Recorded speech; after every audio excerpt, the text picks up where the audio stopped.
Hey there YouTube, this is Kevin from Percy's Videos, and I'm going to do a quick first drive impressions of our 2023 Range Rover Sport Dynamic SE. We've had it for about 2 weeks. I haven't had the opportunity to drive it yet. This is my wife's business vehicle, and I'm just going to take it out for a quick spin around the neighborhood and give you my first drive impressions. So let's get started. Hopefully this video comes out good. I'm not a professional YouTuber, if you will. Right now I just have the GoPro attached to the sunroof by a suction cup. So hopefully everything works out. We're going to turn off the auto stop start. I will say this is probably one of the most annoying things we've come across so far, is that every time you get in the vehicle, whether you put it in regular drive or sport, you got to turn off the auto start stop if you don't want that feature on. So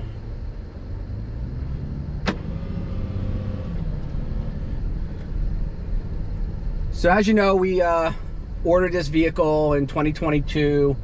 We had some delivery issues, just with, you know, kind of the delays in normal supply chain problems that you're seeing, not just in vehicles, but commodities and other supplies across the board. We got it December 30th, so 2 days to spare, and so far so good. There are a couple of things that are annoying and that we don't like. I'll do a separate video on just that, and then I'll also probably do a separate video on the things that we think are really great with the vehicle. As I previously mentioned, one of the reasons, well, a couple of reasons we chose, I guess, the Range Rover Sport. One, you know, for us it was kind of an aspirational vehicle. We feel very fortunate that we were able to purchase a vehicle. We were able to buy it through the business, for the business, so there were some tax benefits there. But really, we think the Range Rover Sport is one of the best looking SUVs on the road right now, especially the 2023, right? It's right up there with the new Range Rover. The new Range Rover, one, really expensive, probably more expensive than it has to be, and two, it's bigger, right? It's just, we didn't need that size of a vehicle. So the Range Rover Sport, we felt like it was the Goldilocks size, if you will. Not too big, not too small.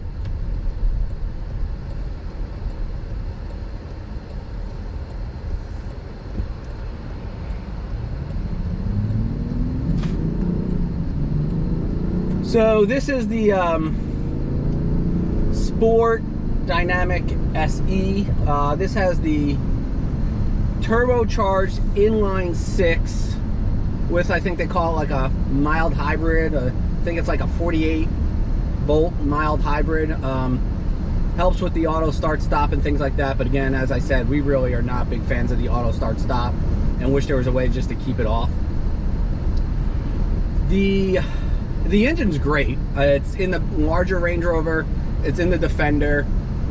For the purposes of what we use this vehicle for, it is probably the best engine choice. I think the numbers are like 395 horsepower, 405 pound-feet of torque. I remember, this is a commuter vehicle to and from the office, and we live right outside DC, and DC traffic is miserable. So a V8, you would just be sucking gas. So for what we need, this is perfect. So when you watch kind of those like professional YouTube car reviews, and I watch all of them, like you'll see Ben Hardy has a video out right now that says, I think in the title, the V8 is a must. Well, I think that's kind of just clickbait, and I'm not sure if Ben Hardy actually owns a Range Rover Sport or he's just reviewing it. There is absolutely no need for the V8 in this vehicle. I think the 0 to 60 time, if you're drag racing your Range Rover, which I don't know really who does that in the real world, but if you are drag racing your Range Rover, I think it advertised as 5.4 seconds. The standard SE, I think, is 5.8, and then the PHEV is 5.6. So remember when we got this vehicle, this was really the only option for us. This is all the dealer had allocated. There were no PHEVs, which by the way is a little slower than this, apparently 0 to 60. And there were no first editions. Now our dealership currently has a first edition on the lot with the V8, but it's already spoken for. So again, supply chain was tight. This is again kind of like the Goldilocks of the engines, I believe. It drives fantastic.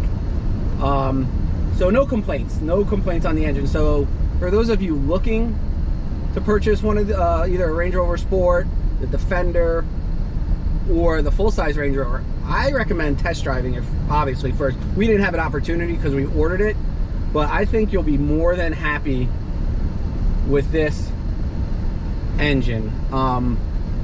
It's great. So, and you can look at the car reviews. Everyone has good things to say about this engine. It is so smooth. This vehicle has the 23-inch rims. It's the largest rims that you can get through Range Rover, and it might be the largest rims you can just generally get on a vehicle. And it is the smoothest vehicle that I have owned. This is an old country road right now. It's a pretty smooth road, but you don't feel anything. The handling, in my opinion, is great for an SUV. The steering wheel feels real tight. You get some feedback. I wouldn't say a lot, right? And I don't know how much feedback you want. And this, again, I didn't buy this to be like a sports car, right? If I wanted the fastest SUV on the market, I guess you would look at like the Porsche Cayenne or the Tesla Model X. But yeah, I don't like the way either of those look. My wife doesn't. We think this is a much better looking vehicle. This is extremely comfortable. So yeah, again, drag racing our Range Rover was not our priority. Really, we want to be able to get in a vehicle to go to the office, get in the vehicle to drive our clients around, and just be able to cruise, be able to talk, be able to enjoy the ride, relax. I mean, I can't tell you, I wish there was like a vibration meter on the GoPro to tell you how smooth and quiet this vehicle is. It is just so comfortable. I have not driven this vehicle in rush hour traffic yet. And when I mean rush hour traffic, I'm not talking roads like this. Well, we got to take roads like this to get to the highway, but I have to sit on 95.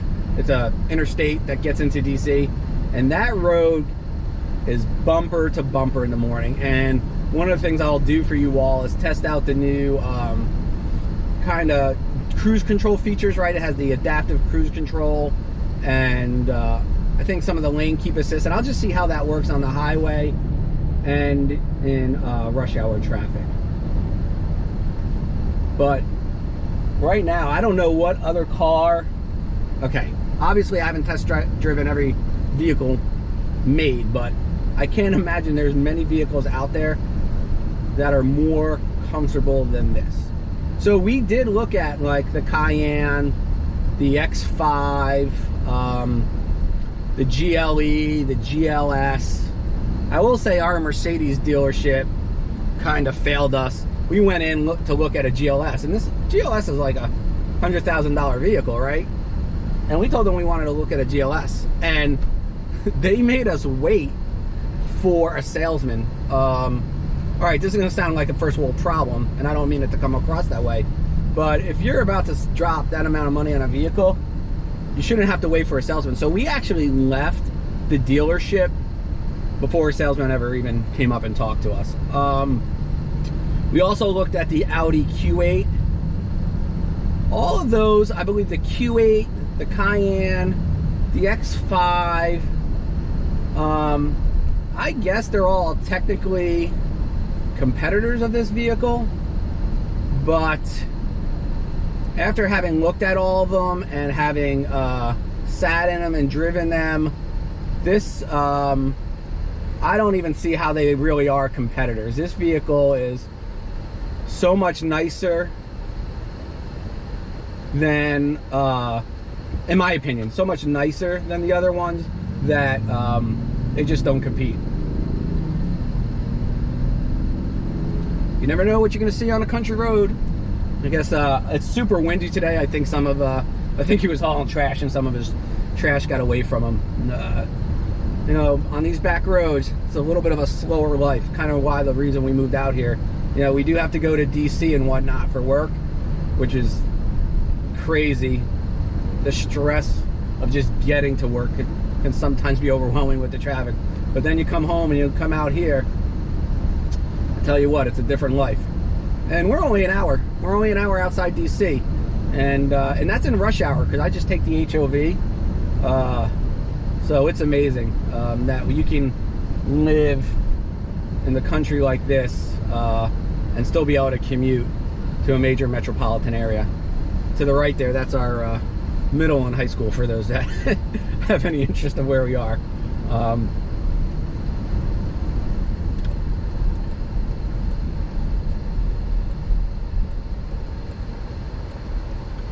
Yeah, also really happy with the brakes on this vehicle. I think if you actually look at the test data, if you look at like Redline reviews and stuff like that, they'll tell you that maybe the braking distance is a little longer, but this is also a pretty heavy vehicle, so I haven't noticed anything really wrong with the brakes and stopping. And again, if you're just doing normal driving, maybe we'll call it grand touring here, the brakes will be just fine for you. The seats are great. I think I mentioned that already. I don't think I've ever sat in a more comfortable seat. We love the interior. Some people say that this, their center console here, the screen, looks like it was Velcroed on. Maybe I could see where they're coming from. But when you get into the vehicle and see how this is all laid out, it seems pretty seamless and well integrated. The other thing I will say is some of the vehicles have, in my opinion, too few buttons, right? I'm a buttons kind of guy. I like buttons. I like buttons for the climate control, and I like buttons for the radio. And this car is not that big of a deal because it actually has Apple CarPlay. I just don't have my phone plugged in right now.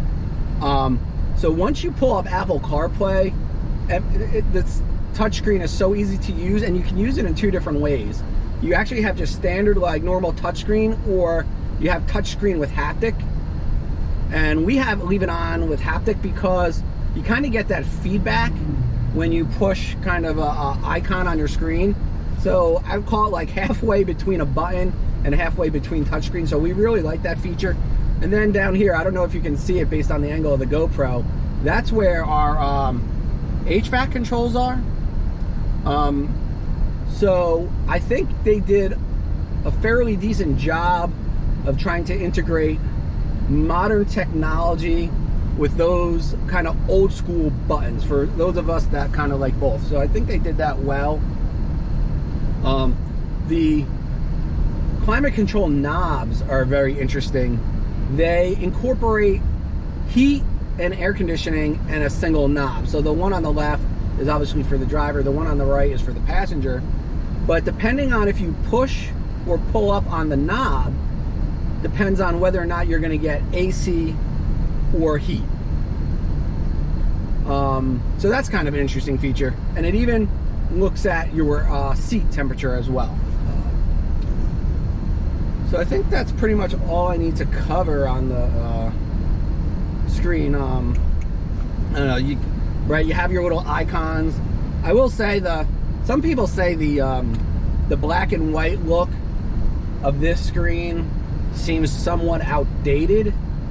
I don't mind it at all. I like the fact that it's very clean. I don't need like a lot of lights and a lot of color. I like the clean look. It's very easy to read.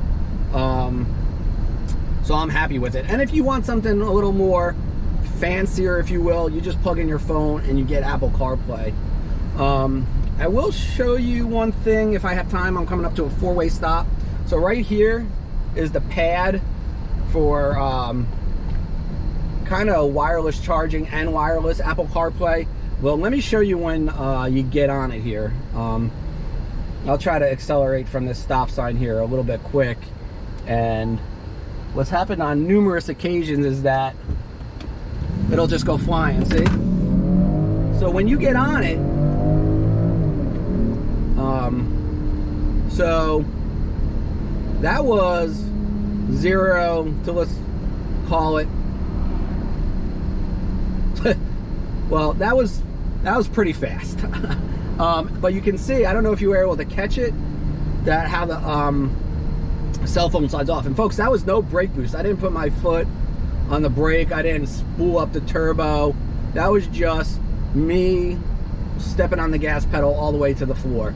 So like I said, this thing will get up and go. And the engine is so smooth, refined, and I want to say quiet. I mean, you can hear the engine, but just enough to know that it's working. Like all these car review videos, first of all, I can't stand, and maybe this car has it, and I don't know, but you know, these cars that are putting in all the engine noise through the audio, right? They're piping it in.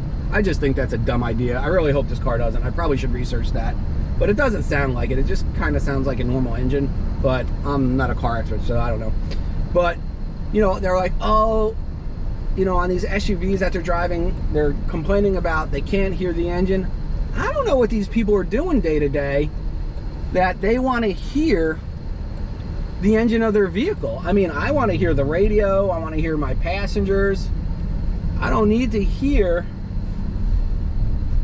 the engine. So I think they got it perfect. I mean, you hear it when you get on it, but then when you're driving now, it's just so quiet and serene and smooth. This road is crap. There are potholes and everything. This is our the private road that we live on, and the HOA is responsible for maintaining this, and we've kind of just slacked, and we'll probably end up paving this in the next couple of years. We've done the second half, which was, I don't know, I think it cost us like $400,000.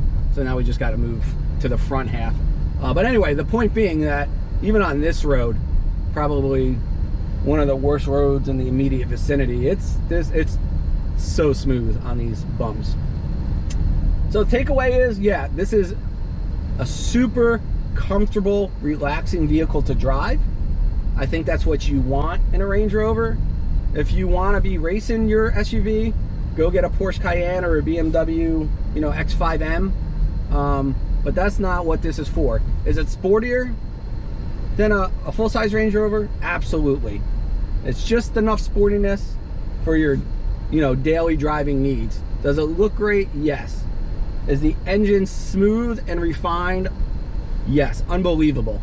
So on the way this thing drives, other than that stupid auto start stop, really have no complaints. So just want to thank everybody for watching.